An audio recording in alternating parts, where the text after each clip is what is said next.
People out there, they want to essentially quit their job, right? But the thing is, how do you quit your job and be self-employed if you don't have certain key skills?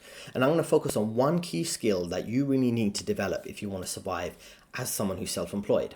I myself have worked in the finance industry for over 10 years. I'm sure some of you are familiar with that. I've worked at companies like Goldman Sachs, successfully interviewed at other major banks like JP Morgan, and also other banks like Citi and Credit Suisse and so on, right? And in this video, I want to teach you how to sell your technical skills, because that's very important, right? Many people, they might have other skills, technical skills, coding, finance, accounting, engineering, medical skills, things like that, but they don't know how to sell those skills independently of the system. They might be maybe a medical expert, let's say a mental health therapist, and they might have those skills, but they're dependent on getting clients from a few different doctors that might recommend them as a mental health therapist specialist. They might only be working for those online companies like BetterHelp, which is like those kind of online mental health therapy dynamics and companies, but they're depending on that company going out and finding clients to recommend to them.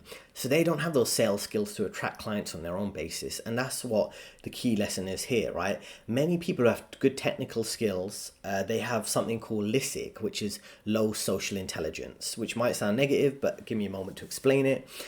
Low social intelligence is essentially where you're good at your technical skills. You might be good at having friends and being social in that sense, but you're not good at having sales and marketing skills. And what I'm going to talk you through in this video is essentially lots of good tips from this book by Tracy, who's like a motivational speaker. You probably heard the name somewhere. And he has a book called The Psychology of Selling. And this is an essential book if you want to learn how to sell whatever skills you have, or just be a good salesperson in general, even if you are working for a company. And it's a well-regarded book by the legendary sales professional Brian Tracy. It has ideas, methodology, strategies, and techniques for salespeople to sell faster and easier than ever before. So it's a very important read for any type of salesperson, particularly if you want to be self-employed and sell your technical skills, whether it's a mental health therapist, a tech guy, a finance guy, whatever it would be. So a key thing here he focuses on is being trustworthy and charismatic, which is something you can only really do when you're super motivated by what you're actually selling, right? So that's why it's important if you are selling your technical skills, and in many cases you'd be motivated by that. Maybe you've been working 3 to 5 years in an industry, you want to be self-employed, you should be charismatic in the sense that you're enthusiastic about it and you're trustworthy because you have some level of experience. So you need sales skills, because without it you'll be holding yourself back. And now you have the technical skills. It's important to realize that if you're moving into self-employment, about 80% of your time will be spent on sales and marketing, right? 20% will be using your technical skills because you built that firm foundation, like I said, through your studies and previous experience working for a company.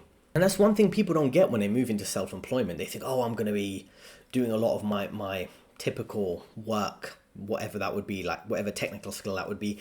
But you have to realize 80% of your time will be getting more clients, advertising, and maybe promoting yourself on social media. So it's a skill you really need to get good at.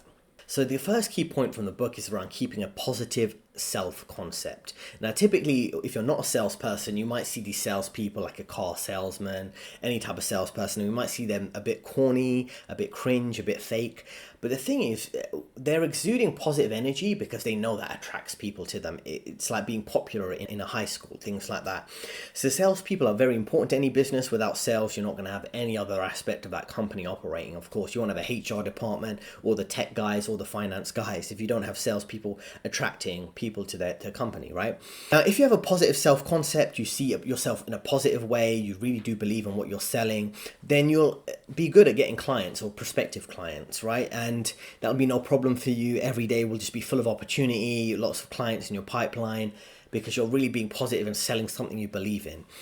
And it impacts how much you make, right? If you see yourself as making 50,000 a year, that's all you'll do. If you see yourself as making a lot more than 50,000 a year, you'll attract that type of energy to you. And that's why sometimes when you read any type of like self-help book, things like that, there's lots of talk about business and entrepreneurship and positive energy, and it sounds like new age philosophy, but that really does exist. I know it sounds a bit like garbage typically if you work a standard corporate job or any job where you're just going through the motions and getting paid, whether you are positive or negative in the job. That really doesn't matter when you're a salesperson. People can sense it. They can sense if you're desperate to make the sale. They can sense if you genuinely believe in the product, if you're confident and calm. These are all the things that do matter, whether you realize it or not. And then you should always reset your financial thermostat, which is essentially, what are your financial goals, what are your sales targets, things like that, and adjust yourself to reflect that. Now, a good phrase that you've probably heard of, which is, don't dress for the job you have, dress for the job you want. Now, I'm not saying you have to go out there and buy expensive clothes to be a good salesperson of your technical skills, but just, be presentable in whatever form that would be. I've worked in the finance industry. I'm not necessarily wearing the most expensive clothes now, but it's somewhat presentable and is somewhat something I feel comfortable in too, in terms of promoting what I'm promoting. So these are the type of things to kind of keep into account when you are developing your sales skills and selling your ability there. And always have things that boost your self-esteem, having a positive inner monologue, and thinking successful thoughts. Now, that's why it's quite important, and it's something I've had to do in my life while I'm building what I'm building here as a career coaching service, is cutting out negative people, or don't discuss what you're doing with negative people. There's always people with this crabs in the bucket mentality, co-workers at work, it could be family members, friends, anyone who's feeding you negativity constantly because maybe you're not fitting in with society, like I've covered in some of the recent videos I've made, maybe because you're just living a different approach to life than they are. They'll constantly be hammering on you negativity because you're not doing what they want to be doing. You need to limit your interaction with them and protect yourself by not discussing all your life with them, having a real healthy boundary between you and them. And that's something I've had to learn the hard way many times. So anything that's positive, giving you positive reinforcement, you should do that. And I know sometimes we're motivated by negative reinforcement, maybe by proving people wrong, by overcoming some kind of difficult person. That's also motivational, but really have a positive perception of yourself. Constantly be feeding yourself positive perceptions of yourself, not so you become deluded and arrogant, but particularly in this negative society we live in, you really need to build yourself up rather than tear yourself down. Now, the key results to get maximum sales is prospecting, which is finding and reaching out to potential customers. These are 7 key result areas to focus on. So prospecting would be, like I say, finding and reaching out to potential customers who may be interested in your prospective service, building a rapport with them, trust, positive connections, maybe offering them a bit of free, helpful advice to get potential clients in and develop a comfortable environment for discussions, identifying their needs, specific problems and desires, how you can tailor your product to service them. And then also presenting, being able to demonstrate how your product worked for people, client testimonials, things like that, how you can fulfill their needs, and answering objections, right? Addressing and resolving their doubts or concerns they might have about your product or service, right? And then closing the sale, getting sure they purchased a good, and you're persuasive and confident in addressing their needs, particularly early on in the sales process, in the process of them getting the product, is it immediately meeting their needs, as immediate as you can be. And then also getting resales and referrals, right? Encouraging satisfied customers to buy again, recommending your product or service to others. That's also another very good way of getting additional sales. If you provide good service, maybe as a web developer, developing one client's business website, they'll recommend you to other people. So one good sale, one good service could lead to another 10 or 50 others, right? So just bear that in mind. Now we're going to talk about output goals and outcome goals, right? So my opinion has been mixed with this and some of his commentary from Brian Tracy. So when I'm talking about output goals, what can you do? For example, can you reach out to 20 clients a day? That's easier to focus on when you're getting started rather than focus on outcome goals. You want to make 10K a month, right? It's easy to have an output goal because at least you can definitely reach out to 20 clients a day. When you have the outcome goals, that's something you can do when you're a bit more developed, like a specific monetary amount that you want to make each month, right? That's a bit more easy to do later on in the stage. So don't get too disheartened when it comes to outcome goals, which is what he focuses on here, like annual income goals, being focused on what amount of money you want to make each year and seeing how you can increase that 25 to 50%. What sales goals will you have? How much do you need to sell to meet those targets on an annual, monthly basis, and things like that. So those outcome goals, like I say, it's easier when you're a bit more developed, and I think he's really aimed his book at people who maybe work as salespeople for major corporations. But if you're more self-employed, focus on the output of client outreach at the start before you focus on having a certain income goal. And then there's other goals he mentions around activity goals, like how much money do you need to make each day and what activities do you need to pursue for that. That could be simply as reaching out to clients, promoting yourself online, having paid advertisements, reaching out to a certain number of recruiters, if that's contract roles you're looking for, things like that, and how much time do you need to dedicate for each of those activities. So that's, again, more of an output goal, that activity goal that you're setting, what activities you're going to do to have certain outputs. And then personal goals, that could be what you're going to do to keep yourself motivated, to work harder and smarter each day. So it's a really different mindset you can see, right? When you're a salesperson versus a technical guy. If you're doing some technical skills, it's like, okay, I've got to maybe deal with this type of paperwork, deal with these type of technical coding you might need to do, some kind of standard Excel work you need to do in finance. When it comes to sales, it's really a different skill set there. So the kind of conclusion of this kind of point is you write your goals down, visualize achieving your goals, and visualize on a regular basis. Lots of people find meditation quite boring, but to make meditation or things like that quite interesting, something I'd personally recommend is maybe going for a long walk in nature, thinking through your goals, how you're going to achieve them, and not being too much in terms of putting pressure on yourself, just thinking about it quite positively, like, okay, I can visualize myself having this goal, achieving this, takes me a bit of time to do that, but I'm going to be supportive of yourself. And that goes back to the inner monologue. You're fed so much negativity by the system, but building a positive inner monologue, you can achieve some of these goals, right? So if you visualize, speaking with clients, getting a positive pitch of your product, enthusiastic, and when you approach meetings with some sense of excitement and a successful attitude, positive attitude, people do really feed off that, right? Like I say, if you're not involved in sales, that might sound a bit unrealistic or a bit like, what does that got to do with the actual work? But it really does help you out. And what motivates people to buy? So firstly, it comes to self-improvement and satisfaction, right? People are motivated by making personal improvements. It could be buying things because it enhances our lives, maybe improving their finances, their fitness, things like that. And think about why they will benefit from your product or service compared to others in terms of helping them improve at a faster rate. And then also thinks about satisfaction. How many units of satisfaction could someone get from their job? They want to receive as much satisfaction as possible, whether it's physically, emotionally, financially, spiritually. The more satisfaction you can provide for them through their job, through your product or service, will really encourage them to buy, right? So if we go back to the example of a mental health therapist, it's not just helping their mindset, but their mindset improving will help improve their finances and their personal relationship. So it's really about how you really market and position something to help someone. And next up, we have the client's emotional values. So when you're dealing with people, think about their emotional values in the sense that what emotional triggers they have, what motivates them, how their inner circle will respond to. Because people typically, before they maybe invest and buy something, they'll typically consider, how will their friends and family react to them buying this particular product or service? Because they might ask for their opinion of their girlfriend or their wife or their close relatives. So that might be how you need to angle your sales pitch to them.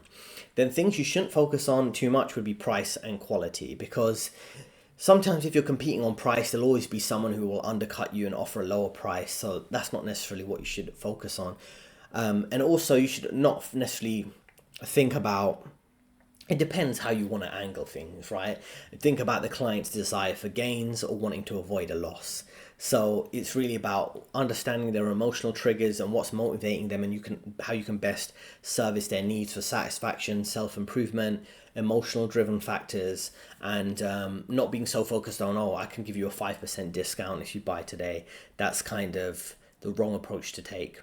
Now, when it comes to human needs, this is what motivates people to buy too, right? Is it their money, job security, financial security? Do they want to be in a position of leadership? Are you helping them, providing a product for them, maybe a web developers, providing a website that is optimized for SEO so they rank high within Google searches? Does that help them become a leader in their field? So they might want to be focused on that.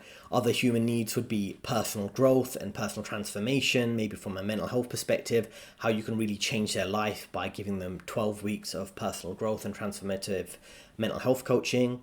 Health, fitness, love, those are other major motivations for people. Companionship, these are the type of things you can focus on. That even if you're selling one product, for example, you're a web developer building company websites and helping them rank higher on the SEO, there might be little comments you might make in a positive way that, if we build your business out and have an excellent company website, then you could dedicate more time to your other interests, maybe spending more time on your fitness or with your family or in your relationship, because you'll be having a business that's driving up revenue.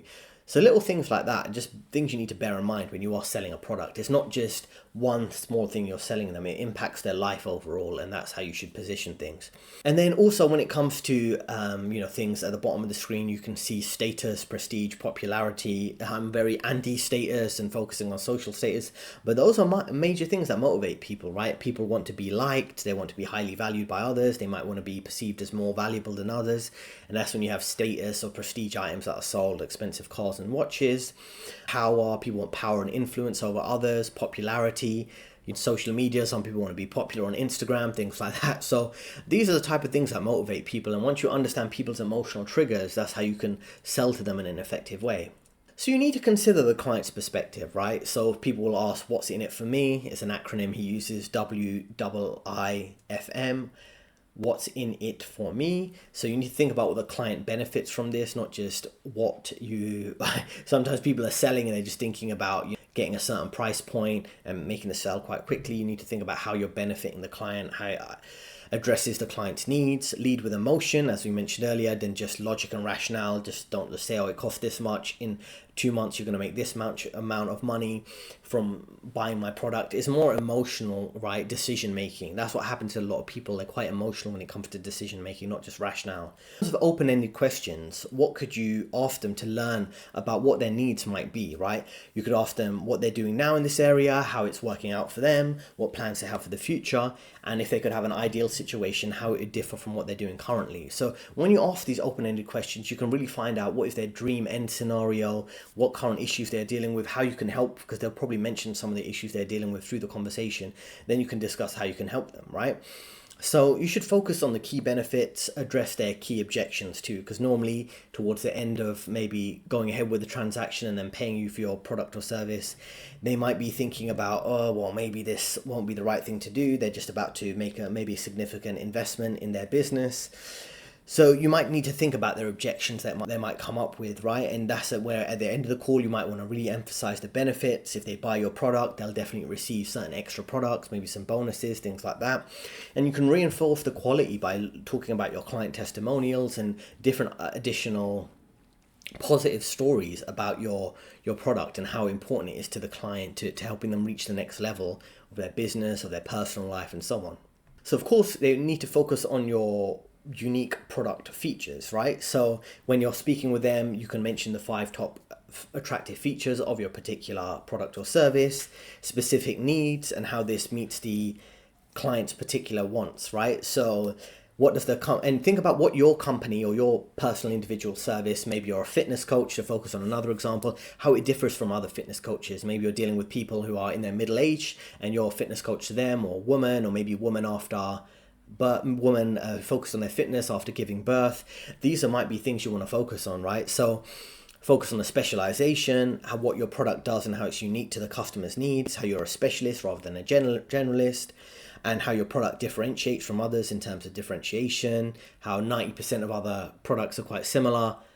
Fitness coaching, what you have is quite focused on a particular segment, as you mentioned here. Segmentation, what's specific to this particular demographic that you're trying to help. And then concentration, set clear priorities and concentrate single-mindedly on prospects or a particular niche that represent the best potential outcome for them. So that's why niching down, focusing on specific unique product features is important. And it's very important to kind of constantly be coming up with new ideas and things like this and being creative to be successful. Because many people, if you're coming from a technical background, maybe you've kind of disregarded your creative side to maybe focus on the conformists of the corporate environment and conforming to specific policies and procedures. But really, when it comes to being self-employed, you need to be more creative and be more, I won't necessarily say a people person, but being more open and free. You're not living by this very restrained corporate environment where you can't really say certain things, do certain things. You can be a bit more free and personable with the sales you're making. Another important thing here is the power of positivity, right? Like I say, this might sound like cringe, new age philosophy, but when it comes to sales, particularly if you're coming from a technical background, it is quite important, right? Now, we're all greatly influenced by the suggestive elements around us. Being calm, confident, and relaxed is quite important. That will translate on the subconscious level to the person you're making a sale to. And by controlling your internal environment, appearance, voice, attitude, you can appear, at least on the outside, as quite an interpersonal good person, dressing for success, practicing your sales pitch, upgrading where your kind of workspace is, whether it's a home office or an office in a rental space that you have, having a clean desk, increasing your productivity in that sense. That's why when it comes to being self-employed compared to working an office job or a standard job, whichever that would be, there's so many different aspects of that feed into how you conduct yourself, right? How I conduct myself on camera, how a salesperson would sell whatever product they're selling. It's all about mindset and mind state and how that kind of translates over in a more subconscious level to people. Because like I said, when you throw away the corporation's branding and the corporation's presentation that you used to work for, and then you go into self-employment, it's really about how you present yourself as an individual person. You're kind of the front, you're the brand now because you're self-employed. So you have to put a bit more attention in terms of that and think about how you're really presenting yourself to others rather than hiding behind the fancy brand name company that you used to work for.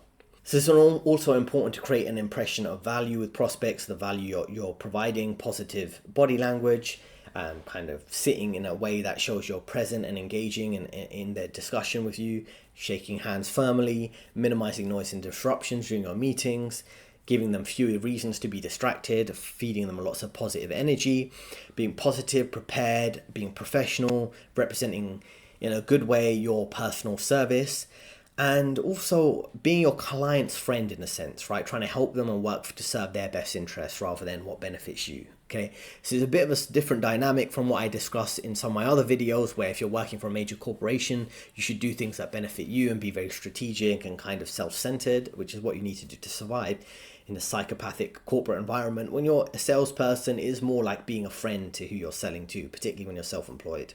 So the first kind of words out your mouth, they really set the tone for the rest of your sales process, right? Whether you're going to get a sale or a rejection. And most prospects in general, they're a bit resistant. People don't want to part with their money and invest in maybe a new product or service that they're not sure is going to work out. So that's quite normal that people have a level of self-defense. Instead of fighting that and understanding it, you want to break down the prospect's barriers, be kind of engage with them. And there are two ways to deal with this type of resistance. The first one is the approach close and then the demonstration close. So when it comes to approach, it's more all about them listening to your pitch and that you're kind of talking them through things and making sure it's clear. You're not trying to aggressively sell to them. You're just trying to explain how things work. And all you ask is that they listen to you with an open-minded approach and determine if it applies to their situation. So it's more about explaining things to them rather than putting pressure on them. And with demonstrations, it's more about showing how you have the best product or service, and you're a bit more, I wouldn't say aggressive, but a bit more kind of high energy in promoting how it's the best product that's out there right now, comparing it maybe to other products or services, doing maybe a comparison table and things like that. So it's a bit more about being a bit more forward with the demonstration and explaining things with languages or phrases such as, will you listen to me about this? How much can you invest? If I can hold up my end of the bargain by demonstrating that we can achieve this for your particular business or what you're looking for. And then he covers the 6 types of buyers: socialized buyer, driver buyer, relator buyer, analytical buyer, self-actualizing buyer, and apathetic buyer. So those are all kind of interesting different personality types, and you might have a bit of combination between them depending on the people. So let's go through this. An apathetic buyer, instead of trying to change their buyer's mind, they're apathetic to buying, but they still are on the call with you. Maybe save yourself the time and kind of move on to other people, because there will be also time wasting people who seem like they might want to buy, but they're not that interested. They've just booked the meeting for a chat, right? Self-actualized buyer, that means they know exactly what they want and they're quite good prospects because you don't need to talk them into anything. They're just keen to buy from your product and have you help them. Analytical buyer, they might be self-contained, task-orientated. They really want technical details about what you're going to sell, how it's going to benefit them, proving them to on paper that what you provide is what you'll give to them. So they're a bit more difficult to deal with, but you can plan ahead while having statistics about how many people you've helped in the past or how you can help them with certain statistics.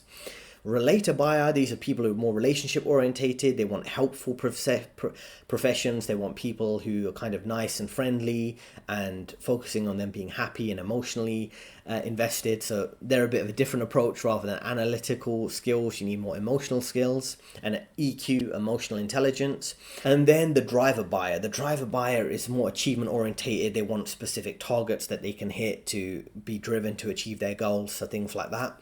And then you've got the socialized buyer. they're more achievement orientated, and they want documentations in writing, and they might be more social with you around that. So it depends, right? These aren't really perfect definitions, so I don't want to criticize the book. He's a highly accomplished guy, Brian Tracy, but maybe just bear these in mind in a broad sense. You might have people who are more serious, they're more analytical. They might have someone who's more emotional and they're more relator, right? Or people who are a bit more apathetic and you need to get them emotionally invested. So just understand people have different personality types. Typically we think our personality type is a personality they will have, but that's not always the case, right? Sometimes I might be more analytical when I have bought products and services before, and I just need to understand that other people might be more emotional and you might need to relate to that with them.